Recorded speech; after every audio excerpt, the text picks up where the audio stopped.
കഴിഞ്ഞ ക്ലാസ്സിലും എലിഫാന്റിന്റെ ആണ് എടുത്തത് നിർത്തിയത്. അതിന്റെ മെയിൻ ക്യാരക്ടേഴ്സ് ഒക്കെ ഞാൻ ഡിസ്കസ് ചെയ്യുകയുണ്ടായി. എലിഫാന്റിന്റെ മെയിൻ ക്യാരക്ടർ ഒന്ന് മസ്കുലർ പ്രൊബോസിസ് ഉണ്ട്, ദെൻ തിക് സ്കിൻ ആണ്, then very specially covered with body hair, then lophodont teeth ആണ്, സ്മോൾ ഐസ്, ലാർജർ ഇയേഴ്സ്. ഇതൊക്കെയാണ് സാധാരണ ഒരു എലിഫന്റിന്റെ ഒരു ഫീച്ചേഴ്സ് എടുത്തു കഴിഞ്ഞാൽ. എലിഫാന്റ് അല്ല, പ്രൊബോസ്ഡ് എന്ന് പറഞ്ഞാൽ ഞാൻ നേരത്തെ പറഞ്ഞിട്ട് തെറ്റിപ്പോയി, എലിഫാന്റിന്റെ ഫാമിലിയാണ്. ദെൻ അടുത്തത് നമ്മൾ ഇതിന്റെ രണ്ട് ടൈപ്പ് ഓഫ് എലിഫന്റ് ഉണ്ട്. ഒന്ന് ഏഷ്യൻ എലിഫന്റ്, മറ്റൊന്ന് ആഫ്രിക്കൻ എലിഫന്റ് എന്ന് പറയും. This is the African elephant and this is the African elephant and the first one is the Asian elephant. രണ്ടും തമ്മിൽ കുറേയധികം വ്യത്യാസങ്ങളുണ്ട്. ഏഷ്യൻ എലിഫന്റ് നമ്മൾ എടുത്ത് നോക്കിയാൽ ഏഷ്യൻ എലിഫന്റിൽ മെയിൻലി നമ്മൾ ഒരു സ്പീഷീസ് ഉള്ളതെന്നാണ് നമ്മൾ പൊതുവെ ധരിക്കുന്നതെങ്കിലും 3 different species sub species Asian എലിഫന്റിന്റെ കേസിൽ നമുക്ക് കാണാൻ പറ്റും. അതായത് ഏഷ്യൻ എലിഫന്റ് തന്നെയാണെങ്കിൽ എലിഫസ് മാക്സിമസ് എന്ന് പറയുന്ന ആണ് സ്പീഷീസ് നെയിം. അതിന്റെ സബ് സ്പീഷീസ് ഉണ്ട്. ഇപ്പൊ ശ്രീലങ്കയിൽ കാണുന്ന സബ് സ്പീഷീസ് എലിഫന്റ് മാക്സിമസ് എന്ന് പറയുന്നതാണ്. ഇന്ത്യൻ മെയിൻലാൻഡിൽ കാണുന്നത് എലിഫസ് മാക്സിമസ് ഇൻഡിക്കസ് എന്ന സബ് സ്പീഷീസ് ആണ്. And there is a one sub species known as Elephas maximus sumatranus. അത് സുമാത്ര അല്ലെങ്കിൽ ഇന്തോനേഷ്യ പോലുള്ള ഭാഗങ്ങൾ കാണുന്നതാണ്. അപ്പൊ ഇങ്ങനെയാണ്. അതേസമയം നമ്മൾ ആഫ്രിക്കൻ എലിഫന്റിലോട്ട് പോയി കഴിഞ്ഞാൽ ആഫ്രിക്കൻ എലിഫന്റിലും 3 സ്പീഷീസ് കാണാൻ സാധിക്കും. അല്ല, ആഫ്രിക്കൻ എലിഫന്റിലും ഏകദേശം 2 സ്പീഷീസ് കാണാൻ പറ്റും. ഒന്ന് ആഫ്രിക്കൻ ബുഷ് എലിഫന്റ് എന്ന് പറയുന്നതും ആഫ്രിക്കൻ ഫോറസ്റ്റ് എലിഫന്റ് എന്ന് പറയുന്നത്. ആഫ്രിക്കൻ ഫോറസ്റ്റ് എലിഫന്റ് ഏകദേശം ഈ ടാൻസാനിയ ആ ഭാഗത്തൊക്കെയാണ് ഈ ആഫ്രിക്കൻ ഫോറസ്റ്റ് എലിഫന്റ് കൂടുതലായിട്ട് കാണപ്പെടുന്നത്. വളരെയധികം പോച്ചിങ്ങിന് വൾണറബിൾ ആയിട്ടുള്ള ഒരു സ്പീഷീസ് ആണ് എലിഫന്റ് എന്ന് പറയുന്നത്. ഇനി എലിഫാന്റിന്റെ ഇന്ന് നമ്മൾ എടുത്തു നോക്കിയാൽ ഇത് ഫാമിലി എലിഫാന്റിന്റെ അത് എടുത്തു കഴിഞ്ഞാൽ അതിൻ്റെ അകത്ത് എലിഫന്റ് ഈ ആഫ്രിക്കൻ എലിഫന്റും ഏഷ്യൻ എലിഫന്റും മാത്രമല്ല, in addition to that there were some extinct species. Extinct സ്പീഷീസിലെ 2 എണ്ണമാണ് പ്രധാനമായിട്ട്. ഒന്ന് മാമത്ത് എന്നതിനെ കുറിച്ച് നിങ്ങൾ കേട്ടിട്ടുണ്ടാവും. Then addition to mammoth, there is another straight tusked elephant. രണ്ടിന്റെയും ഒരു ഫോസിൽ പിക്ചർ ഞാനിവിടെ കാണിച്ചു തരാം. This is the mammoth. ഈ പിക്ചർ ഈ വളരെ നീളമുള്ള ഇതാണ് മാമത്തിന്റെ ഒരു സ്കള്ളാണ്. ഒരു മ്യൂസിയത്തിൽ പ്രിസർവ് ചെയ്ത് വെച്ചിരിക്കുന്നതാണ്. ഇത് ഈ സ്ട്രെയിറ്റ് ടസ്ക്ഡ് നീളമുള്ള സ്ട്രെയിറ്റ് ടസ്ക്ഡ് എലിഫന്റിന്റെ ഒരു റീക്രിയേഷൻ ആണ്. ടസ്ക് ഒക്കെ ചിലപ്പോൾ ഒറിജിനൽ ആയിരിക്കാം, അതിനെ റീക്രിയേറ്റ് ചെയ്തിരിക്കുന്നതാണ്. അങ്ങനെ 2 ഡിഫറെന്റ് സ്പീഷീസുകൾ ഈ എലിഫന്റിന്റെ എക്സ്റ്റിങ്ക്ട് ആയിപ്പോയി. ഫോസിൽ ആയിട്ടുള്ള റിമെയിൻസ് മാത്രമാണ് നമുക്ക് അതിനെ കുറിച്ച് അവശേഷിക്കുന്നത്. ഇനി നമ്മൾ ആഫ്രിക്കൻ എലിഫന്റും ഏഷ്യൻ എലിഫന്റും തമ്മിലെടുത്ത് നോക്കിയാൽ കുറെ അധികം ഡിഫറൻസുകൾ നമുക്ക് കാണാൻ പറ്റും ആഫ്രിക്കൻ എലിഫന്റും ഏഷ്യൻ എലിഫന്റും തമ്മിൽ. അപ്പൊ നിങ്ങൾ ഈ പിക്ചർ നോക്കിയാൽ തന്നെ അറിയാം. ആഫ്രിക്കൻ എലിഫന്റിന്റെ കേസിൽ ഉണ്ടോ, ആഫ്രിക്കൻ എലിഫന്റിന്റെ ഇതാണ് ആഫ്രിക്കൻ എലിഫന്റിന്റെ ഇയർ നോക്കുക, വളരെ വലിയ ഇയർ ആണ്. അതേസമയം ഏഷ്യൻ എലിഫന്റിന്റെ കുറച്ചുകൂടി ചെറിയ ഒരു ഇയർ ആണ്. നമ്മൾ ജനറൽ സൈസ് വെച്ച് നോക്കിയാലും African elephant is much larger than Asian elephant. Then another characteristic feature is that in the case of Asian elephant, this is the highest point. ഇതാണ് ഹയസ്റ്റ് പോയിന്റ് എന്ന് പറയുന്നത്. ആഫ്രിക്കൻ എലിഫന്റിൽ ഇവിടെയാണ് highest point എന്ന് പറയുന്നത്. അങ്ങനെ കുറേയധികം വ്യത്യാസങ്ങൾ നമ്മൾ ആഫ്രിക്കൻ എലിഫന്റിലും ഏഷ്യൻ എലിഫന്റിലും നമുക്ക് കാണാൻ കണ്ട. African elephant have larger years and concave backs, whereas Asian elephant have smaller ears and convex or level backs. നമ്മൾ ഏഷ്യൻ എലിഫന്റിന്റെ പിക്ചർ നിങ്ങൾ നോക്കുക. ഏഷ്യൻ എലിഫന്റിന്റെ ഏകദേശം ഒരു കോൺവെക്സ് ആണ് ഉണ്ടോ, ഈ ഒരു ഭാഗം അങ്ങനെ പ്രൊജക്ട് ചെയ്തൊരു കോൺവെക്സ് ബാക്ക് ആണ്. ആഫ്രിക്കൻ എലിഫന്റിന്റെ കേസിൽ അങ്ങനെയല്ല, കുറച്ചുകൂടി കോൺകേവ്, ഇത് കുഴിവുള്ളതാണ്. ഹയസ്റ്റ് പോയിന്റ് ഇവിടെയാണ് വരുന്നത്, ഹെഡിന്റെ റീജിയനിലാണ് വരുന്നത്. ഇവിടെ ഹയസ്റ്റ് പോയിന്റ് വരുന്നത് ഇപ്പുറത്ത് ഹയസ്റ്റ് പോയിന്റ് മുതുകിലാണ്, അല്ലെങ്കിൽ ഓൺ ദ ബാക്ക് ഡോർസൽ സൈഡിലാണ് ആഫ്രിക്കൻ എലിഫന്റിന്റെ കേസിൽ വരുന്നത്. ഇനി മറ്റൊന്ന്, നമ്മൾ ആഫ്രിക്കൻ എലിഫന്റും ഏഷ്യൻ എലിഫന്റും തമ്മിൽ നോക്കിക്കഴിഞ്ഞാൽ എന്താണ്, ആഫ്രിക്കൻ എലിഫന്റിന്റെ ഒരു വലിയൊരു disadvantage, it cannot be domesticated. African എലിഫന്റിനെ നമുക്ക് ഡൊമസ്റ്റിക്കേറ്റ് ചെയ്യാൻ സാധിക്കത്തില്ല. ഏഷ്യൻ എലിഫന്റ് ആണെങ്കിൽ ഇറ്റ് ക്യാൻ ബി ഡൊമസ്റ്റിക്കേറ്റഡ്. അപ്പൊ അങ്ങനെ ഒരു principle African elephant is comparatively more wilder ആണ്. ഏഷ്യൻ എലിഫന്റിനെ പോലെ അത്ര ഈസി ആയിട്ട് ടൈം ചെയ്ത് അല്ലെങ്കിൽ ഇണക്കി മെരുക്കി എടുക്കാനൊന്നും പറ്റുന്ന സ്പീഷീസ് അല്ല ആഫ്രിക്കൻ എലിഫന്റ് എന്ന് പറയുന്നത്.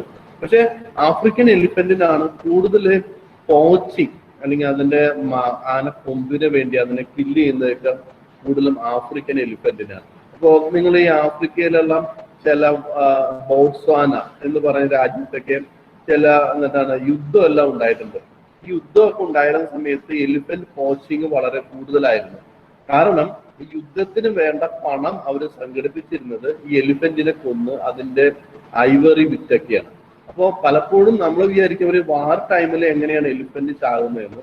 പലപ്പോഴും ഇങ്ങനെയുള്ള ചില എവിടെ യുദ്ധമുണ്ട് അല്ലെങ്കിൽ എവിടെ ഇങ്ങനെയുള്ള പ്രശ്നങ്ങളൊക്കെ ഉണ്ട്, അത് നടത്തുന്ന ആളുകളെ സംബന്ധിച്ച് പണമാണ്. പണം പലപ്പോഴും നല്ല രീതിയിൽ കിട്ടിയില്ലെങ്കിൽ അവരിങ്ങനെ പോച്ചിങ്, മയക്കുമരുന്ന് രീതികൾ അങ്ങനെയുള്ള രീതിയിൽ കൂടിയൊക്കെ ബ്ലാക്ക് ആ രീതിയിൽ കൂടിയൊക്കെ പണം സംഘടിപ്പിക്കാൻ സംഭവിക്കും. അപ്പൊ അങ്ങനെ പണം സംഘടിപ്പിക്കാൻ ശ്രമിച്ചപ്പോൾ ഒത്തിരിയധികം ആഫ്രിക്കൻ എലിഫന്റുകൾ ഈ ആഫ്രിക്കയിലുള്ള യുദ്ധങ്ങളുടെയൊക്കെ ഫലമായിട്ട് നശിഞ്ഞു പോയിട്ടുണ്ട്. ദെൻ എലിഫന്റിന്റെ ഫീച്ചേഴ്സിലോട്ട് വരുമ്പോൾ there is a very long trunk. നമുക്കറിയാം എലിഫന്റിനെ എടുത്ത് നോക്കിയാലും എലിഫന്റിന് വളരെ നീളമുള്ള, it's one of the largest living animal on the land ആണ് എലിഫന്റ്. ലോങ് ട്രങ്ക് ആണുള്ളത്. Then tusk, presence of tusk. Tusk എന്ന് പറയുന്നത് ആക്ച്വലി മോഡിഫൈഡ് ടീത്ത് ആണ്. ഇതിന്റെ കേസിൽ വളരെ നീളമുള്ള ടീത്ത് ആണ് ഈ മോഡിഫൈഡ് ചെയ്ത് വന്നിരിക്കുന്നത്. Then large year flaps. ഞാൻ കഴിഞ്ഞ ക്ലാസ്സിൽ പറഞ്ഞാണ് ഇയർ ഫ്ലാപ്സ് എന്ന് പറയുന്നതും ഇയർ ലോബ് എന്ന് പറയുന്നതും അതിനൊരു കൂളിംഗ്, ഒരു ഫാൻ പോലെ എപ്പോഴും എലിഫന്റ് ചെവിയിട്ട് ഇങ്ങനെ ആട്ടിക്കൊണ്ടിരിക്കുന്നതൊക്കെ കാണാൻ പറ്റും. ബിക്കോസ് അതൊരു behavioural adaptation to cool the body. അപ്പൊ ആ ഒരു വിഷറി പോലെയാണ് അത് പ്രവർത്തിക്കുന്നത്. So it helps to cool. കാരണം എലിഫന്റിന് ബോഡിയിൽ സ്വെറ്റ് ഗ്ലാൻസ് ഒന്നുമില്ല, അധികം സ്വെറ്റ് ഗ്ലാൻസ് ഇല്ല, വളരെ കുറവ് സ്വെറ്റ് ഗ്ലാൻസ് ആണുള്ളത്. ശരിക്കും പറഞ്ഞാൽ ഒരു ഫോറസ്റ്റിലാണ് എലിഫന്റ് മിക്കവാറും ജീവിക്കുന്നത്. അങ്ങനത്തെ ഒരു രീതിയാണ്. അങ്ങനെയുള്ള എലിഫന്റിനെ ശരിക്കും ഈ വെയിലത്തൊക്കെ കൊണ്ടുവന്ന് നിർത്തുന്നത് ശരിക്കും ആ അനിമലിനോട് കാണിക്കുന്ന വലിയൊരു എന്താ പറയുക ഒരു ക്രൂരതയാണ് എന്ന് വേണം പറയാനായിട്ട്. കാരണം അതിന് സ്വെറ്റ് ഗ്ലാൻസ് ഇല്ല, അതിന്റെ ബോഡി തണുക്കാനുള്ള സംവിധാനങ്ങൾ അതിനില്ല. അപ്പൊ അതിനെ കൊണ്ട് വെയിലത്ത് നിർത്തിക്കഴിഞ്ഞാൽ അതിനോട് കാണിക്കുന്ന വലിയൊരു ദുഷ്ടതയാണ് ആ രീതിയിൽ. ദെൻ എലിഫന്റിന്റെ മറ്റുള്ള ഫീച്ചേഴ്സ് ടഫ് ആൻഡ് സെൻസിറ്റീവ് ഉണ്ടാവും. It's a very tough skin ആണ്, but at the same time skin is very sensitive. ഇനി ട്രങ്ക് എടുത്തു കഴിഞ്ഞാൽ trunk is known as the proboscis. നമ്മൾ ഈ പല പർപ്പസിന് പ്രൊബോസിസ് ചെയ്യും. ഒരു മൾട്ടി ഉണ്ട് ഈ ട്രങ്ക് എന്ന് പറയുന്നത്. വേറെ ഒരു അനിമലെ എടുത്തു കഴിഞ്ഞാൽ നമുക്ക് അതിൽ ട്രങ്ക് ഇങ്ങനെ ഒരു പ്രൊബോസിസ് എന്ന് പറയുന്ന ഒരു ഫീച്ചർ ഇല്ല. Only elephant has. മറ്റെല്ലാ അനിമലും നിങ്ങൾ എടുത്തു നോക്കുക, ഒരു അനിമലിൽ പ്രൊബോസിസ് എന്ന് പറയുന്ന ഒരു ഓർഗൻ നമുക്ക് കാണാൻ പറ്റില്ല. ഈ പ്രൊബോസിസ് എന്ന് പറഞ്ഞാൽ എന്താ, ആക്ച്വലി നോസും അപ്പർ ലിപ്പും കൂടി ചേർന്ന് അതിന്റെ ഒരു പ്രൊട്രൂഷൻ ആണ്, അല്ലെങ്കിൽ അതിന്റെ ഒരു പ്രൊജക്ഷൻ ആണ്. അപ്പർ ലിപ്പ് ആൻഡ് നോസ് അത് രണ്ടും കൂടി ചേർന്നുണ്ടായ ഒരു സംവിധാനമാണ് ആക്ച്വലി ഈ പ്രൊബോസിസ് എന്ന് പറയുന്നത്. അത് എന്തെല്ലാം പർപ്പസിന് എലിഫന്റ് യൂസ് ചെയ്യും. പ്രൈമറി പർപ്പസ് എന്ന് പറയുന്നത് ബ്രീത്തിങ് ആണ്. പക്ഷെ അതൊരു ഫിഫ്ത്ത് ലിംബായിട്ടും കൂടി എലിഫന്റ് യൂസ് ചെയ്യുന്നുണ്ടോ. ഏകദേശം കാലിന്റെ അത്രയും തന്നെ നീളമുണ്ട്. ഈ ഫിഫ്ത്ത് ഇത് പ്രൈമറി പർപ്പസ് ബ്രീത്തിങ് ആണെങ്കിലും it is used for grasping. ഇപ്പൊ എലിഫന്റിനെ ഉപയോഗിച്ച് എന്തെങ്കിലും തടികളൊക്കെ എടുക്കുന്നത് കണ്ടിട്ടുണ്ടാവും അല്ലെ. അപ്പൊ ഗ്രാസ്പിങ്ങിനായിട്ട് യൂസ് ചെയ്യുന്നുണ്ട്, നമ്മുടെ കൈ പിടിക്കുന്ന പോലെ. അതായത് നമ്മളൊരു ഹാൻഡ് കൊണ്ട് ചെയ്യുന്ന പല കാര്യങ്ങളും എലിഫന്റ് അതിന്റെ പ്രൊബോസിസ് ഉപയോഗിച്ചിട്ടുണ്ട്. So it is in a way it is used as A fifth limb ഒരു ആയിട്ടാണ് പ്രവർത്തിക്കുന്നത്. It can be used for breathing. It can be used for grasping. Then one more object. Then then it can be used for bringing water to the mouth. Bringing food and water to the mouth. ഭക്ഷണവും ഫുഡും മൗത്തിലേക്ക് കൊണ്ടുവരാൻ ഒരു കൈ പോലെയും അത് use ചെയ്യുന്നുണ്ട്. അങ്ങനെ വളരെ യുണീക്ക് ആയിട്ടുള്ള ഒരു സ്ട്രക്ചറാണ്. ഒരു മൂക്ക് വേറെ ഒന്നിലും ആ രീതിയിൽ മോഡിഫൈ ചെയ്തിട്ടില്ല.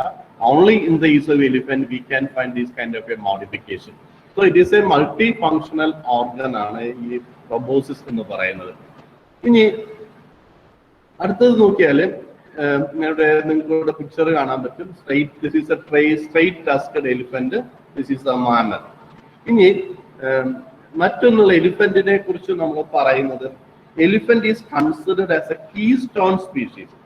കീസ്റ്റോൺ സ്പീഷീസ് എന്ന് പറയുന്നത് ഏതെങ്കിലും ഒരു എക്കോസിസ്റ്റത്തിന് വളരെയധികം പ്രോമിനന്റ് ആയിട്ടുള്ള, ഇപ്പൊ tiger is a keystone species, elephant is a, കാരണം ഒരു എലിഫന്റ് നന്നായിട്ട് സർവൈവ് ചെയ്യുന്നുണ്ടെങ്കിൽ that is a proof that ecosystem is intact. ആ എക്കോസിസ്റ്റത്തിന് യാതൊരു പ്രോബ്ലം ഇല്ല. സോ ആ എലിഫന്റ്, അപ്പൊ എലിഫന്റ് നന്നായിട്ട്, കാരണം എലിഫന്റ് എന്ന് പറഞ്ഞാൽ വലിയൊരു ആനിമലാണ്, it needs a lot of food. അപ്പൊ അത്രയധികം ഫുഡ് എല്ലാം കിട്ടണമെങ്കിൽ ആ ഫോറസ്റ്റ് നല്ല രീതിയിൽ മെയിൻറ്റെയിൻ ചെയ്യപ്പെടുന്ന ഒരു ഫോറസ്റ്റ് ആയിരിക്കണം. And if elephant is not getting enough amount of food, that is an indication that ecosystem is damage, ecosystem is somehow degrade. എക്കോസിസ്റ്റത്തിന് ഏതെങ്കിലും, ഇപ്പൊ പലപ്പോഴും എലിഫന്റ് പുറത്തോട്ടൊക്കെ ഇറങ്ങി വരുന്നു എന്നെല്ലാം ആളുകൾ പറയുമ്പോൾ എലിഫന്റിന്റെ ഫോറസ്റ്റിന്, എലിഫന്റ് താമസിക്കുന്ന പ്ലേസുകളിലും അതിനുള്ള ഫുഡും വാട്ടറും ഒന്നും കിട്ടുന്നില്ലെങ്കിൽ എന്ത് സംഭവിക്കും? It will naturally come out in search of food and water. And that is what is happening in forest boundaries. പലപ്പോഴും അനിമൽസും ഹ്യൂമൻ ബീങ്സും തമ്മിലുള്ള കോൺഫ്ലിക്റ്റുകൾ വരാറുണ്ട്. കഴിഞ്ഞ ദിവസം ടി വിയിലും ഏതൊരു ചാനലിൽ, ഞാൻ വെറുതെ ഇന്നലെയാണോ മിനിഞ്ഞാന്നെയാണോ എനിക്കറിയില്ല, പന്നികളാണ് പുറത്തിറങ്ങി. പന്നികൾ ധാരാളം ഇറങ്ങി വന്നും അവരെ കൃഷിയെല്ലാം നശിപ്പിക്കുക. അവര് ഫോറസ്റ്റിന്റെ അടുത്താണ് താമസിക്കുന്നത്. അവർ പറയും പന്നികളെയൊക്കെ കൊന്നുകളയണമെന്ന് പറയണം. അപ്പൊ ഫോറസ്റ്റ് ഡിപ്പാർട്ട്മെന്റ് അത് കേട്ടിട്ട് മൈൻഡും ചെയ്യുന്നില്ല. അപ്പൊ ഇവരുടെ കൃഷി നശിച്ചു. അപ്പൊ ഇതൊരു വളരെ എന്താ പറയുക ഡെലിക്കേറ്റ് ആയിട്ടുള്ള ഒരു ഇഷ്യൂ ആണ്. കാരണം ഫോറസ്റ്റിന്റെ അടുത്ത് പോയി നമ്മൾ വീട് വെക്കുമ്പോൾ ആക്ച്വലി നമ്മൾ ഫോറസ്റ്റ് അനിമൽസിന്റെ വീട്ടിലോട്ട് അല്ലെങ്കിൽ അവരുടെ റേഞ്ചിലോട്ടാണ് എൻക്രോച്ച് ചെയ്യുക. എന്നിട്ട് അവര് നമ്മുടെ സ്ഥലം വന്ന് നശിപ്പിച്ചെന്ന് പറഞ്ഞു കഴിഞ്ഞാൽ അത് അനിമൽസിന്റെ ഭാഗത്ത് നിന്ന് ചിന്തിക്കുമ്പോൾ അതിനകത്തൊരു നീതിയോ ഒരു ന്യായവും നമുക്ക് തോന്നില്ല. അപ്പൊ ഇങ്ങനെയുള്ള മാൻ അനിമൽ കോൺഫ്ലിക്റ്റുകളും പലപ്പോഴും കേരളത്തിന്റെ പല പ്രദേശങ്ങളിലും നടക്കുന്നുണ്ട്. അപ്പൊ അതൊരു സങ്കീർണമായ, വളരെ ചിലപ്പോൾ പൊളിറ്റിക്കൽ ആയിട്ടുള്ള ഇഷ്യൂസ് ആവും. കാരണം പൊളിറ്റീഷ്യനെ സംബന്ധിച്ച് വോട്ട് കിട്ടുക എന്നുള്ളതാണ് ഏറ്റവും പ്രധാനമായിട്ട്.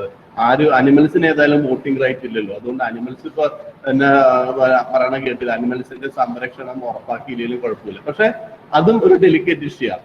അനിമൽസിനെ പ്രൊട്ടക്ട് ചെയ്തില്ലെങ്കിൽ അത് എക്കോളജിക്കൽ ഗ്രൂപ്പ്സ് അറിയിട്ടുണ്ട്. അപ്പം വളരെ വളരെ ഡെലിക്കേറ്റ് ആയ, സങ്കീർണമായ, കൈകാര്യം ചെയ്യാൻ വളരെ ഡിഫിക്കൽട്ട് ആയിട്ടുള്ള ഒരു ഇഷ്യൂ ആണ് ഈ മാൻ അനിമൽ കോൺഫ്ലിക്റ്റ് എന്ന് പറയുന്നത്. ദെൻ അടുത്തത് എലിഫന്റിന്റെ കേസ് എടുത്തു കഴിഞ്ഞാൽ, എലിഫന്റിന്റെ സൊസൈറ്റിയെ കുറിച്ച് നമ്മൾ നോക്കിക്കഴിഞ്ഞാൽ it is A fission fusion society. Fission fusion society എന്ന് പറഞ്ഞാൽ അങ്ങനെ ഒരു റെഗുലർ സ്ട്രക്ചർ ഒന്നും മെയിൻറ്റെയിൻ ചെയ്യുന്നില്ല. ചിലപ്പോൾ ഒരു ഗ്രൂപ്പ്, ഒരു 50-10 പേരുള്ള ഒരു ഗ്രൂപ്പിൽ ചിലപ്പോൾ കുറച്ച് മെമ്പേഴ്സ് ആ ഗ്രൂപ്പിൽ നിന്ന് സ്പ്ലിറ്റ് ചെയ്ത് വേറൊരു ഗ്രൂപ്പിന്റെ ഭാഗമായിട്ട് മാറും. അങ്ങനെ കുറച്ച് സമയത്ത് ഒരുമിച്ച് ജീവിച്ചിരുന്നത് ചിലപ്പോൾ ആ ഗ്രൂപ്പിൽ നിന്ന് സ്പ്ലിറ്റ് ചെയ്ത് വേറൊരു ഗ്രൂപ്പിന്റെ ഭാഗമായിട്ട്. അതുകൊണ്ടാണ് ഫിഷൻ ഫ്യൂഷൻ. ചില സമയത്ത് ഗ്രൂപ്പ് സ്പ്ലിറ്റ് ചെയ്യും, ചില സമയത്ത് ഗ്രൂപ്പുകൾ ഫ്യൂഡ് ചെയ്യും. അങ്ങനെ വേർപിരിഞ്ഞു പോയ എലിഫന്റ്സും ചിലപ്പോൾ പിന്നെയും കൂടി ചേർന്ന് പഴയ ഗ്രൂപ്പിന്റെ കൂടത്തിൽ തന്നെ വരും. അങ്ങനെ ഒരു ഓർഗനൈസ്ഡ് റെഗുലർ സൊസൈറ്റി ആയിട്ട് റെഗുലർ മെമ്പർഷിപ്പ് ഒന്നും മെയിൻറ്റെയിൻ ചെയ്യുന്നു. ഇപ്പൊ നമ്മൾ മങ്കീസിലൊക്കെ നോക്കിയാൽ ഇങ്ങനെയല്ല. പല മങ്കീസിലും ഇങ്ങനെ അദ്ദേഹം മെയിൻറ്റെയിനും regular permanent membership of a group. അങ്ങനെ ഒരു പെർമനന്റ് മെമ്പർഷിപ്പ് പലപ്പോഴും ഒരു ഗ്രൂപ്പിനോട് ചെയ്യുന്നില്ല. അത് എലിഫന്റിന്റെ സൊസൈറ്റിയുടെ, എലിഫന്റിന്റെ ഫാമിലി ഓർഗനൈസേഷന്റെ ഒരു പ്രത്യേകതയാണ്. ദെൻ എലിഫന്റിന്റെ കേസിൽ നിങ്ങൾക്ക് അറിയാം, ഇറ്റ്സ് എ മെട്രിയാർക്കൽ, ഫീമെയിൽ ഡോമിനേറ്റഡ് ഒരു ഇതാണ്. ഒരു ഗ്രൂപ്പിനെ ലീഡ് ചെയ്യുന്നത് ആ ഗ്രൂപ്പിന്റെ ഓൾഡസ്റ്റ് ഫീമെയിൽ ആണ് മിക്കവാറും. മെയിൽസിന് പറയുന്നത്, മെയിൽസ് പലപ്പോഴും ഒരു ഗ്രൂപ്പിന്റെ ഭാഗമായിട്ട്, മെയിൽസ് സോളിറ്ററി ആയിട്ടാണ്. നിങ്ങൾക്കറിയാം, അതിനെ കുറിച്ചൊക്കെ നമുക്ക് ധാരാളം കേട്ടിട്ടുണ്ട്. മെയിൽ എലിഫന്റ് എപ്പോഴും ഒറ്റയ്ക്കാണ് ജീവിക്കുന്നത്. ഫീമെയിൽ എലിഫന്റും അതിന്റെ കുഞ്ഞുങ്ങളാണ് ഒരുമിച്ച് ഒരു ഗ്രൂപ്പായിട്ട് വരുന്നത്. അപ്പൊ അങ്ങനെയാണ് എലിഫന്റിന്റെ ഒരു സോഷ്യൽ ലൈഫ് എന്ന് പറയുന്നത്. ദെൻ എലിഫന്റിന്റെ കേസിൽ there is A case known as മസ്ത്.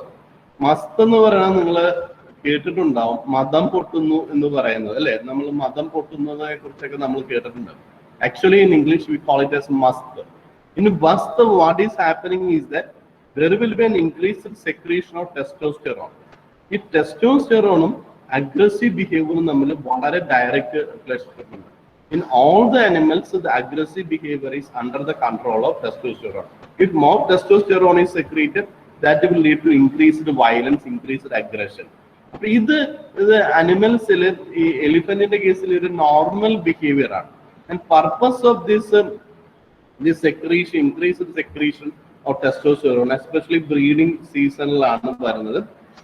That will increase the aggressive behavior, that will increase the fighting capacity of the elephant, so that they will get a more dominance over other mates.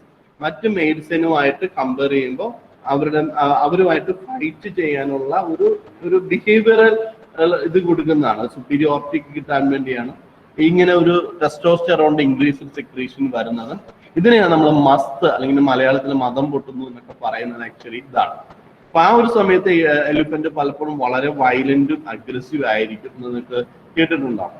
Then another nature of the elephant is that in the case of elephant, they are communicating by several means. Touch is an important means. Sight is an important means. ചെറിയ കണ്ണാണെങ്കിൽ it can see. Then smell and sound. Elephant വളരെ sensitive ആണ് സ്മെല്ലിന്റെ കേസിലും സൗണ്ടിന്റെ കേസിലും. An elephant can use infrasound. Infrasound എന്ന് പറഞ്ഞാൽ in the human beings we have a range known as our hearing range എന്ന് പറഞ്ഞാൽ 20 hertz to 20,000 hertz ആണ്. 20 hertzലും താഴെ വരുന്ന ശബ്ദം we cannot hear. We won't be able to hear a sound which is below in frequency than 20 hertz. And such a sound that is below 20 hertz in frequency is known as infrasonic sound. And if it's above 20,000, we call it as ultrasonic sound. In the case of elephant, they are capable of hearing infrasonic sound which very, അതായത് നമ്മളൊരു കാട്ടിലോട്ട് കയറി കഴിഞ്ഞാൽ നമ്മുടെ ചെരുപ്പ്, നമ്മുടെ കാല് മണ്ണിൽ കൂടി നടന്നു പോകുന്ന ശബ്ദം നമ്മൾക്കാർക്കും അത്ര എളുപ്പത്തിൽ, ചെരുപ്പിട്ടൊക്കെ നടന്നാൽ ചിലവര് ചെരുപ്പിട്ട് നടന്ന നല്ല തൊട്ടടുത്ത് എല്ലാവരും കേൾക്കും. അതുപോലെയല്ല എലിഫന്റ് സാധാരണ നമ്മൾ ചെരുപ്പിടാണ്ട് മണ്ണിൽ കൂടി നടന്ന വളരെ പതിഞ്ഞൊരു ശബ്ദമാണുള്ളത്. ആ ശബ്ദം പോലെ എലിഫന്റിന് കേൾക്കാൻ പറ്റും. So they are very sensitive to the infrasonic sound. And only few animals have that capacity. അതുകൊണ്ട് കാട്ടിൽ നമ്മളൊരു മനുഷ്യൻ കയറി കഴിഞ്ഞാൽ മനുഷ്യൻ കാട്ടിൽ കയറി എന്നുള്ളത് ആന ആദ്യം അറിയും. ആന അടുത്ത് വരുമ്പോൾ മാത്രമാണ് മനുഷ്യന് പലപ്പോഴും ആന അവിടെ ഉണ്ടെന്ന് അറിയാൻ പറ്റും. വലിയൊരു ജീവിക്കാണെങ്കിലും കാട്ടിൽ വളരെ ഈസി ആയിട്ട് ഒളിച്ച് ജീവിക്കാൻ പറ്റുന്ന ഒരു ഇതാണ്. Then elephant is also capable of seismic communication. Seismic communication എന്ന് പറയുന്നത് ഗ്രൗണ്ട് വൈബ്രേഷൻ ആണ്. എർത്ത് ക്വിക്ക് ആണ് സിസ്മിക്. ഗ്രൗണ്ടിൽ കൂടി പാസ് ചെയ്യുന്ന വൈബ്രേഷൻസ് അത് എലിഫന്റിന് ഡിറ്റക്ട് ചെയ്യാനുള്ള കപ്പാസിറ്റി ഉണ്ട്. അതാണ് സിസ്മിക്. അതായത് എലിഫന്റ് മറ്റു എലിഫന്റുമായിട്ട് കമ്മ്യൂണിക്കേറ്റ് ചെയ്യുന്ന ഗ്രൗണ്ട് വൈബ്രേഷൻ വഴി കമ്മ്യൂണിക്കേറ്റ് ചെയ്യാൻ സാധിക്കും. ഇൻഫ്രാസോണിക് സൗണ്ട് ഒക്കെ വളരെയധികം ദൂരം സഞ്ചരിക്കാൻ സാധിക്കും. അപ്പൊ അങ്ങനെ എലിഫന്റ്സ് തമ്മിൽ അടുത്തടുത്ത, കാരണം എലിഫന്റ് വലിയൊരു അനിമൽ ആണ്, അതിന് വലിയൊരു ടെറിട്ടറി ആവശ്യമാണ്. അതുകൊണ്ട് തന്നെ ഒരു എലിഫന്റിന്റെ ഏരിയ എന്ന് പറയുന്ന ടെറിട്ടറി എന്ന് പറയുന്നത് കിലോമീറ്ററുകളിലുണ്ടാവും. അത് നെക്സ്റ്റ് എലിഫന്റുമായിട്ട് കമ്മ്യൂണിക്കേറ്റ് ചെയ്യുന്നത് ഇത്തരം ശബ്ദങ്ങൾ വഴിയാണ്. അതുകൊണ്ട് എലിഫന്റിന്റെ ആ റോറിംഗ് സൗണ്ട് ഒക്കെ നിങ്ങൾ നോക്കിയാൽ it can travel several 100 kilometre, അത്രയൊക്കെ അതിന് സഞ്ചരിക്കാനുള്ള ശബ്ദമാണ്. അപ്പൊ ഇതാണ് എലിഫന്റിന്റെ കേസിൽ. ദെൻ എലിഫന്റിന്റെ കേസിൽ ദേ ആർ ഹൈലി ഇന്റലിജന്റ് ആയിട്ടുള്ള അനിമൽസ് ആണ്. ഹൈലി ഇന്റലിജന്റ് എന്ന് പറഞ്ഞാല് നിങ്ങൾക്കറിയാം എലിഫന്റ് പലപ്പോഴും മനുഷ്യനോടൊക്കെ പല സ്നേഹവും കാണിക്കുന്നതായിട്ട് കാണാം. അതൊക്കെ അതിന്റെ ഇന്റലിജൻസ് ആണ് കമ്പയർഡ് വിത്ത് പ്രൈമേറ്റ്സും സീറ്റീസും ഡോൾഫിൻസിലും ഉണ്ട് ഇങ്ങനെ ഹൈലി ഇന്റലിജന്റ് ആയിട്ടുള്ള ബിഹേവിയർ. ആൻഡ് അതുകൊണ്ടാണ് അത് സ്നേഹവും, അത് എലിഫന്റിന് വളരെ സ്നേഹമുള്ള ഒരു അനിമലാണ് എന്നൊക്കെ പറഞ്ഞാൽ അത് അതിനെ വളർത്തുന്ന പാപ്പാനെയൊക്കെ കൃത്യമായിട്ട് തിരിച്ചറിയും. അവരുടെ ഒരു ലോസ്, ഒരു എലിഫന്റിനെ സംബന്ധിച്ച് ഒരു ലോസ് ഓഫ് ഒരു മെമ്പർ, അതിലൊരു മെമ്പർ നഷ്ടപ്പെട്ടു പോയാലും അത് കുറെ നേരം അതിനോട് സിമ്പതൈസ് ചെയ്യുന്ന അല്ലെങ്കിൽ എംപതൈസ് ചെയ്യുന്ന, അതിനോർത്ത് വിഷമിക്കുന്ന, അങ്ങനെ എല്ലാ അനിമൽസിലും ഒന്നും അങ്ങനെ ഒരു ഫീച്ചർ ഇല്ല. കുറച്ച് ഇന്റലിജന്റ് ആയിട്ടുള്ള അനിമൽസിലാണ് ഒരു മെമ്പറിന്റെ ഡെത്ത് അതിന് വളരെ വിഷമം ഉണ്ടാക്കുന്നത്. എലിഫന്റ് കേസിലും അങ്ങനെയാണ്. എലിഫന്റ് അതിനൊരു കുഞ്ഞൊക്കെ നഷ്ടപ്പെട്ടു പോയാൽ കുറെ നേരം, ചിലപ്പോൾ ദിവസങ്ങളോളം അതിന്റെ അടുത്ത് തന്നെ ഇരിക്കുക, ഡെഡ് ബോഡിയുടെ അടുത്ത് തന്നെ ഉണ്ടാവും എലിഫന്റ്. അപ്പൊ അങ്ങനെ ഒരു ഇന്റലിജൻസ് കാണിക്കുന്ന വലിയൊരു അനിമൽ ആണെങ്കിലും ഇറ്റ് ഈസ് ഇന്റലിജന്റ്. ഇത്തരം ഒരു നേച്ചർ പിന്നെ നമുക്ക് കാണുന്നത് പ്രൈമേറ്റ്സിലും ഡോൾഫിൻസിലൊക്കെയാണ് കാണുന്നത്. ദെൻ ഇന്നിപ്പോ എലിഫന്റ് എടുത്തു കഴിഞ്ഞാലും എലിഫന്റിനെ സംബന്ധിച്ച് അതിന്റെ ബിഗസ്റ്റ് ത്രെറ്റ് എന്ന് പറയുന്നത് ബേസിക്കലി ഐവറി ട്രേഡ് ആണ്. ഇപ്പൊ നമ്മുടെ കേരളത്തിലൊക്കെ ഇന്ന് ഐവറി ട്രേഡ് ഒക്കെ വളരെ വളരെ കുറഞ്ഞു. പക്ഷെ ഇന്ന് അതേസമയം ഐവറി ട്രേഡ് ഞാൻ നേരത്തെ പറഞ്ഞ ഏറ്റവും അധികം ഉള്ളത് ആഫ്രിക്കൻ കൺട്രീസിലാണ്. അവിടെ ഐവറി ട്രേഡ് നടക്കുന്നതിനുള്ള പ്രധാനപ്പെട്ട കാരണം ഈ എന്താണ് കോൺഫ്ലിക്റ്റുകളാണ്. ആഫ്രിക്കൻ കോണ്ടിനെന്റ് എന്ന് എടുത്ത് നോക്കിയാൽ അറിയാം, പലയിടത്തും ഒരുപാട് എത്നിക് ഗ്രൂപ്പ്സ് ഉണ്ട്. ഈ എത്നിക് ഗ്രൂപ്പ്സ് തമ്മിൽ പല രീതിയിലുള്ള കോൺഫ്ലിക്റ്റുകളുണ്ട്. ഇപ്പൊ യൂറോപ്യൻസ് ആഫ്രിക്ക മൊത്തം പിടിച്ചെടുക്കിയതിൽ അവിടെ ആളുകളൊക്കെ സ്ലേവ്സ് ആക്കിയതൊക്കെ എങ്ങനെയാണ്? അവിടെ ഒരു ഗ്രൂപ്പിനെ യൂറോപ്യൻസ് നമ്പറിൽ വളരെ കുറവുണ്ടായിരുന്നത്. അവർക്ക് ഏക ഗുണമെന്ന് പറഞ്ഞാൽ അവരുടെ തോക്കുണ്ടായിരുന്നു എന്നുള്ളതാണ്, അല്ലെങ്കിൽ വെടിമരുന്ന് ഉണ്ടായിരുന്നു എന്നാണ്. അതൊരു സുപ്പീരിയർ വെപ്പൺ ആയിരുന്നു. ഇവര് ഒരു രാജ്യത്ത് നിന്ന് ആ രാജ്യത്തിലെ ഒരു ഗ്രൂപ്പിനോട് പറയും, നിങ്ങളുടെ ശത്രുക്കളായ മറ്റേ ഗ്രൂപ്പിനെ കീഴ്പ്പെടുത്താൻ ഞങ്ങൾ നിങ്ങളെ സഹായിക്കാന്ന് പറയും. അങ്ങനെ ഒരു ഗ്രൂപ്പിന്റെ സഹായം കൊണ്ട് മറ്റേ ഗ്രൂപ്പിനെ അവർ കീഴ്പ്പെടുത്തി കഴിയുമ്പോഴേക്കും ഇതേ തന്ത്രം തന്നെ അവർ വേറെ ഗ്രൂപ്പിനോട് പ്രവർത്തിച്ചിട്ട് ഈ ഗ്രൂപ്പിനെ അവർ കീഴ്പ്പെടുത്തും. ഇങ്ങനെയാണ് അവർ ആഫ്രിക്ക മൊത്തം വെട്ടിപ്പിടിച്ചത്. ഇന്ത്യയിലും ഇതേ സ്ട്രാറ്റജി തന്നെയാണ്. രണ്ട് ചെറിയ ഗ്രൂപ്പുകൾ തമ്മിൽ തല്ലുപിടിക്കുമ്പോൾ ഒരു ഗ്രൂപ്പിന്റെ കൂട്ടത്തിൽ ചേർന്ന് മറ്റേ ഗ്രൂപ്പിനെ ഒതുക്കുക. ആ ഒതുക്കി കഴിയുമ്പോൾ അതിന്റെ കുറെ സ്ഥലം ഞങ്ങൾക്ക് തരണം എന്ന് പറയാം. ഇങ്ങനെയൊക്കെയാണ് യൂറോപ്യൻസ് ആഫ്രിക്കയും ലോകവും ഇന്ത്യയൊക്കെ ഒരു പിടിച്ചെടുത്തത്. അങ്ങനെയാണ്. അപ്പൊ ഇങ്ങനെയുള്ള തന്ത്രങ്ങൾ വഴിയാണ് ഇങ്ങനെ, അതായത് ഞാൻ പറഞ്ഞത് ആഫ്രിക്കയിൽ ഒരുപാട് എത്നിക് ഗ്രൂപ്പ്സ് ഉണ്ട്. അവർ എപ്പോഴും കോൺഫ്ലിക്റ്റുകളാണ്. ഈ കോൺഫ്ലിക്റ്റുകൾ ആണ് പലപ്പോഴും അനിമൽസിന്റെ സർവൈവലിനെയൊക്കെ ഭീഷണിയായിട്ട് വരുന്നത്. എലിഫന്റുകൾ പോച്ചിങ്ങിന് വരാനുള്ള പ്രധാനപ്പെട്ട കാരണം ഈ കോൺഫ്ലിക്റ്റുകളാണ്. ഇത്രയാണ് എലിഫന്റിന്റെ കേസിലുള്ളത്. Now we move to the next step, that is Hyracoidea. ചെറിയ ഒരു അനിമൽ ആണ് ഈ ഓർഡർ ഹൈറോകോയിഡിയ എന്ന് പറയുന്നത്. Popularly known as hyrax. Hyrax എന്ന് പറയുന്ന ചെറിയ ഒരു ഫർഡ് അനിമൽസ് ആണ്. ഇതിന്റെ അത് പിക്ചറെ കാണിച്ചു തരാം. അതാണ് ഹൈറോകോയിഡിയ എന്ന് പറയുന്ന ഫാമിലിയിൽ വരുന്നത്. ദെൻ എന്താണ് ഇതിന്റെ ഒരു പ്രധാനപ്പെട്ടത് ആഫ്രിക്ക, മിഡിൽ ഈസ്റ്റ്, അവിടേക്ക് മാത്രമാണ് ഈ ഹൈറോകോയിഡിയ എന്ന് പറയുന്നത് കാണുന്നത്. One important problem is that they have poor temperature regulation. മറ്റുള്ള അനിമൽസുമായിട്ട് കമ്പയർ ചെയ്യുമ്പോൾ അതിന്റെ ടെമ്പറേച്ചർ, അതായത് ഹ്യൂമൻ ബീങ്സോ പ്രൈമേറ്റ്സോ ഒക്കെ എന്ന് പറയുമ്പോൾ അതിന്റെ ബോഡി ടെമ്പറേച്ചർ കൺട്രോള് കുറച്ചും കൂടി എഫിഷ്യന്റ് ആണ്. അത്രയും എഫിഷ്യന്റ് ആയിട്ടുള്ള ഒരു ടെമ്പറേച്ചർ കൺട്രോൾ ഈ ഹൈറോകോയിഡിയ എന്ന് പറഞ്ഞ ഒരു ഓർഡറിനില്ല. അത് അതിന്റെ ഒരു ദെൻ പ്രധാനമായും കാണുന്നത് റോക്കി ടെറൈനിലാണ്. പാറകളും മലകളൊക്കെയുള്ള പാറകളുടെയൊക്കെ ഗ്യാപ്പിൽ അതിൻ്റെ ഇടയ്ക്കുള്ള ചെറിയ വിള്ളലുകളിൽ, ഗുഹകളിൽ ഒക്കെയാണ് ഇത് ഒളിച്ചിരുന്നിട്ടാണ് ജീവിക്കുന്നത്. ഇങ്ങനത്തെ ഒരു ഫാമിലിയാണ് ഓർഡറാണ് ഹൈറോകോയിഡിയയിൽ. അതിൽ നമ്മൾക്ക് സ്റ്റഡി ചെയ്യാനുള്ള എക്സാമ്പിൾ ആണ് പ്രോകേവിയ. ഇതാണ് പ്രോകേവിയ എന്ന് പറയുന്ന അനിമല്. ഈ പ്രോകേവിയ എടുത്തു കഴിഞ്ഞാൽ പ്രോകേവിയയുടെ ഫീച്ചേഴ്സ് അവിടെ നിങ്ങൾക്ക് കാണാം. This is another animal. പ്രധാനമായിട്ട് ഈ ഇതിനെ വിളിക്കുന്ന പല പേരുകൾ വിളിക്കുന്നത് rock hyrax, Cape hyrax, rock rabbit. നിങ്ങൾക്ക് ചില ഇത് നോക്കിയാൽ റാബിറ്റിന്റെ ഒരു ചെറിയൊരു ലുക്ക് ഉണ്ട്. പക്ഷെ കംപ്ലീറ്റ് ആയിട്ട് റോക്ക് റാബിറ്റിനെ പോലെയൊന്നുമല്ല. But it looks like a rabbit. അതുകൊണ്ട് റോക്ക് റാബിറ്റ് എന്ന് വിളിക്കാനുള്ള ഒരു കാരണം. ഇനി എന്താ എ പോയിന്റഡ് ഹെഡ് ഉണ്ടോ? തല നോക്കിയ ഒരു പട്ടിയുടെയൊക്കെ പോലെയാണ്. പോയിന്റഡ് ഹെഡ് ആണ് നോക്കിയത്. Pointed head and short neck ഉണ്ട്. നെക്ക് വളരെ ചെറുതാണ്. പൂച്ചയുടെ ഒന്നും പോലെ അല്ല, പൂച്ചയുടെയോ പട്ടിയുടെയോ പോലെ അല്ല. വെരി ഷോർട്ട് ഇൻകോൺസ്പിക്കസ് നെക്കാണ്. റൗണ്ട് ഇയർ ചെറുതാണ്. റൗണ്ട് ഷേപ്ഡ് ആയിട്ടുള്ള ചെറിയ ഇയർ ആണ്. ചെറിയ നെക്കാണുള്ളത്. Then basically it is a medium sized terrestrial mammal native to Africa and middle east. ഏറ്റവും കൂടുതൽ കാണുന്നത് ആഫ്രിക്കയിൽ തന്നെയാണ്. മിക്കവാറും അതിന്റെ ഭൂരിഭാഗം സ്പീഷീസും ആർ റെപ്രസെന്റഡ് ഇൻ ആഫ്രിക്ക. വേറെ ഒരു ഭാഗത്ത് ലോകത്തിന്റെ മറ്റേഷ്യയിലോ അമേരിക്കയിലോ ഒന്നും ഈ ഹൈറാക്സ് അല്ലെങ്കിൽ പ്രോകേവിയ എന്ന് പറഞ്ഞ അനിമൽ ഇല്ല. Only in Africa and in middle east, gulf കൺട്രീസിൽ ചില ഭാഗങ്ങളൊക്കെയാണ് ഈ പ്രോകേവിയ എന്ന് പറഞ്ഞ സ്പീഷീസ് കാണപ്പെടുന്നത്. ഇനി മിക്കവാറും ഇതിന്റെ ഒരു ഇതിന്റെ നേച്ചർ എടുത്താൽ ഞാൻ പറയും മലകളില് പാറകളുള്ള പ്രദേശത്താണ്. And usually they found at A elevation altitude of around 4200 meters. അത്രയും ഉയരമുള്ള പ്രദേശങ്ങൾ. അതായത് നമ്മുടെ മൂന്നാർ എന്നൊക്കെ പറഞ്ഞാൽ തന്നെ ഒരു 1500-2000 മീറ്റർ ആണ്. അവിടെ ഏറ്റവും ഹയസ്റ്റ് എന്ന് പറയുന്നത് ആനമുടി, അതിന് 2400 മീറ്റർ ആണ്.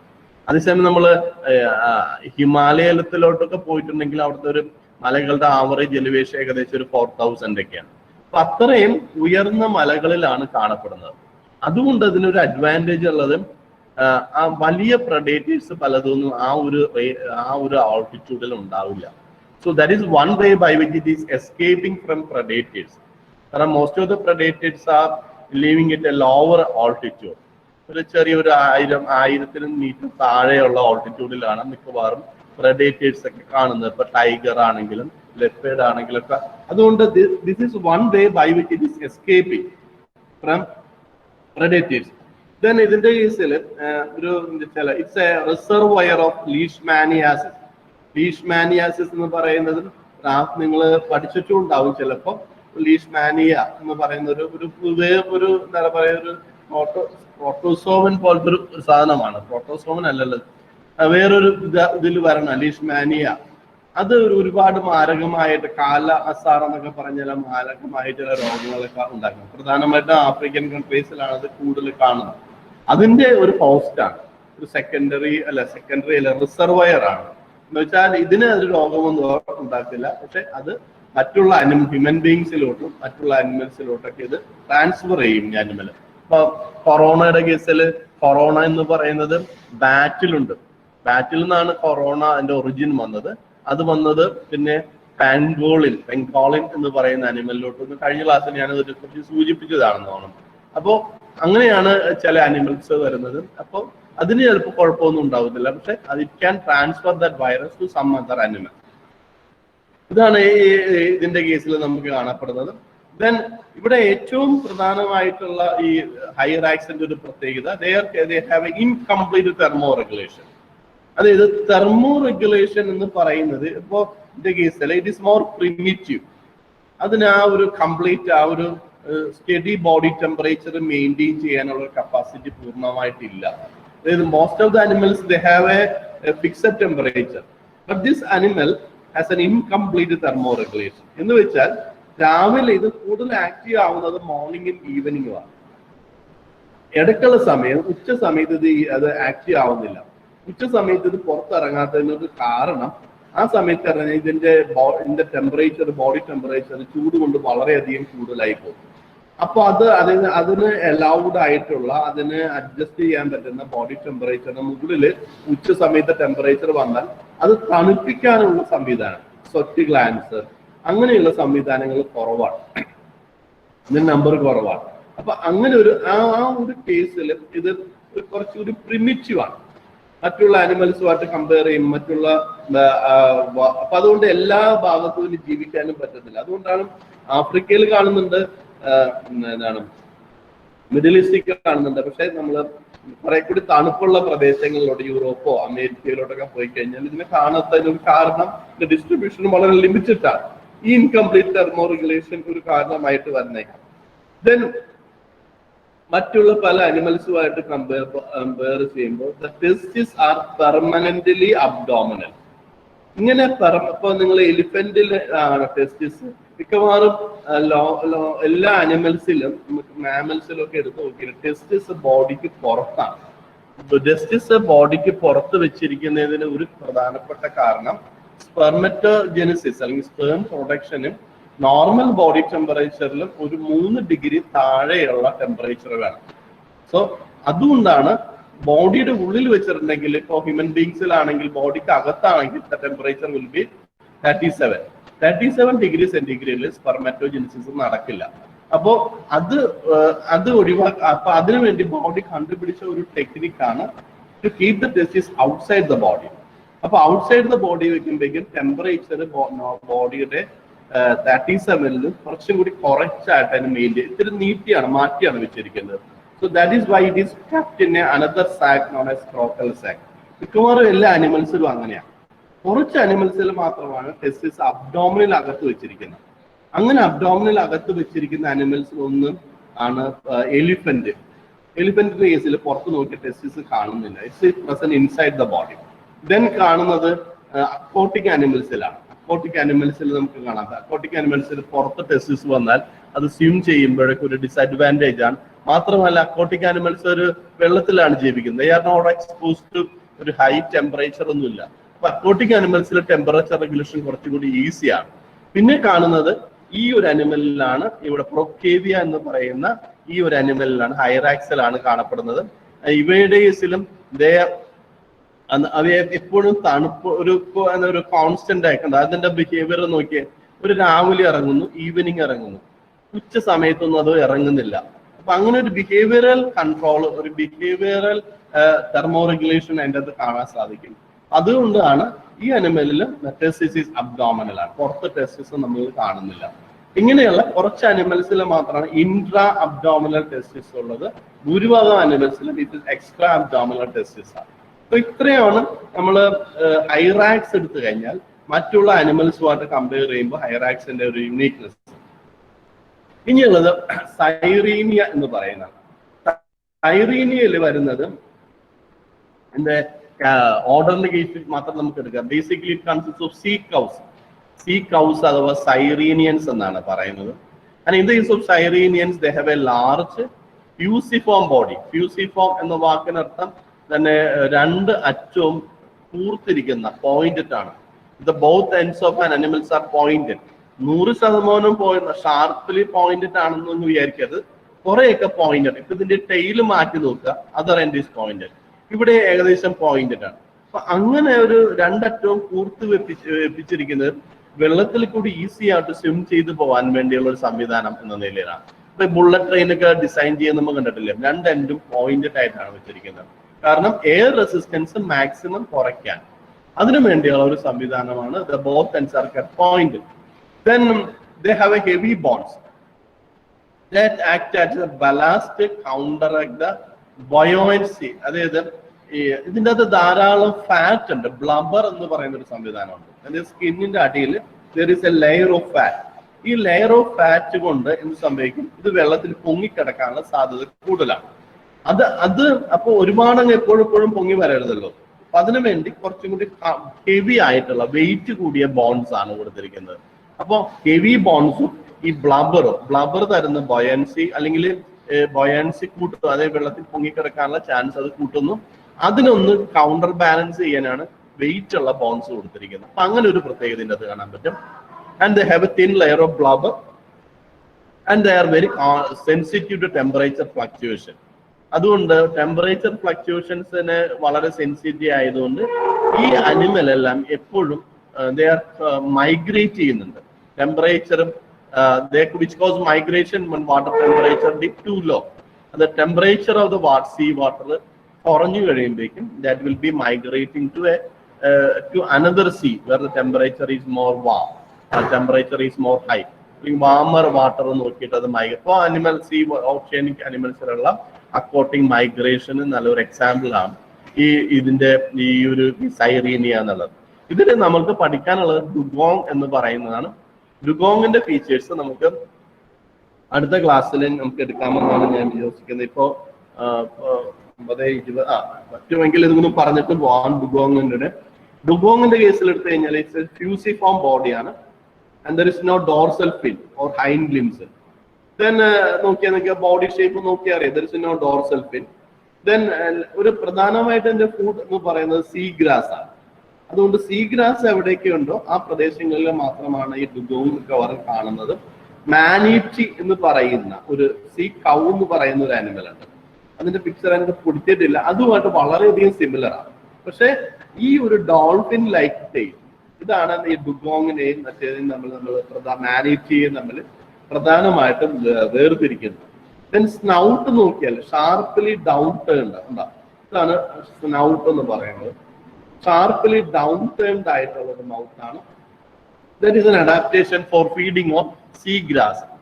നിലത്ത് കാണുന്ന വെള്ളത്തിൽ കാണുന്ന സീ ഗ്രാസിനെ ആണ് ഫീഡ് ചെയ്യുന്നത്. Then molar teeth are simple and peg like. അപ്പൊ അത് ഇതിന്റെ ഒരു അഡ്വാൻറ്റേജ് ആണ്. പക്ഷെ ഇതിന് ഏറ്റവും അധികം ഭീഷണി നേരിടുന്നത് ഇതിന്റെ മീറ്റിനും ഇതിന്റെ ഓയിലിനുമായിട്ട് ഇതിനെ ഹണ്ട് ചെയ്യുന്നുണ്ട്. അതുകൊണ്ട് വളരെയധികം ഡുഗോങ്സുകൾ ഇന്ന് എക്സ്റ്റിങ്ഷൻ റിസ്ക് ഫേസ് ചെയ്യുന്നതാണ് കണ്ടോ. IUCN listed as a vulnerable to extinction. കാരണം ഒത്തിരി അധികം അനിമൽസിനെ ഈ പസഫിക് കൺട്രീസിലും ആസ്ട്രേലിയയുടെ അടുത്ത തീരങ്ങളിലൊക്കെ ഇതിനെ ധാരാളമായിട്ട് ഹണ്ട് ചെയ്യുന്നുണ്ട് ഇതിന്റെ മീറ്റിന് വേണ്ടി. അതുകൊണ്ട് ഇതിന്റെ പോപ്പുലേഷൻ ഇന്ന് വളരെയധികം കുറഞ്ഞു പോയിരിക്കുന്നതാണ്. ഏകദേശം ഇതിന്റെ ലൈഫ് സ്പാൻ എടുത്തിട്ടുണ്ടെങ്കിൽ അപ് ടു 70 years ആണ്. And slow rate of reproduction 70 years ഉണ്ട്. ഇപ്പൊ സ്ലോ റിപ്രൊഡക്റ്റീവ് റേറ്റും ഉള്ളത് കൊണ്ട് കുറെ നാളുകൾ വേണം ഇതിന്റെ കുഞ്ഞുങ്ങൾ വളരാൻ. അതുകൊണ്ട് ഇന്നിപ്പോ ഇതൊരു എക്സ്റ്റിങ്ഷൻ റിസ്ക് ഫേസ് ചെയ്യുന്നുണ്ടാവും. CITES convention of non trade on endangered species എന്നുള്ളത് ഇതിന്റെ അകത്തുള്ള ട്രേഡുകൾ, അതിന്റെ മീറ്റിലൊക്കെ ഉള്ള ട്രേഡുകൾ ബാൻ ചെയ്തിരിക്കുന്നതാണ്. അങ്ങനെ ഒരു ഡുഗോങ്ങിന്റെ കേസിൽ എടുത്തു കഴിഞ്ഞാൽ അവിടെയും ഇവിടെ പ്രൈമറിലി ഇതിന്റെ പോപ്പുലേഷൻ നശിഞ്ഞു പോകാനുള്ള കാരണം എലിഫന്റ് കേസിൽ പറഞ്ഞു ഹ്യൂമൻ ബീങ്സ് ആണ്, വാച്ചിങ് ആണ്, ടസ്കിലുള്ള ഐവറി ട്രേഡ് ആണ് പ്രധാനമായിട്ടും. ധാരാളം നടത്തുന്ന ഹ്യൂമൻ ബീങ്സ് ആണ്. അപ്പൊ ഹ്യൂമൻ ബീങ്സ് ആണ് ഇതിന്റെ പോപ്പുലേഷനെ ത്രട്ടൺ ചെയ്തിരിക്കുന്നത്.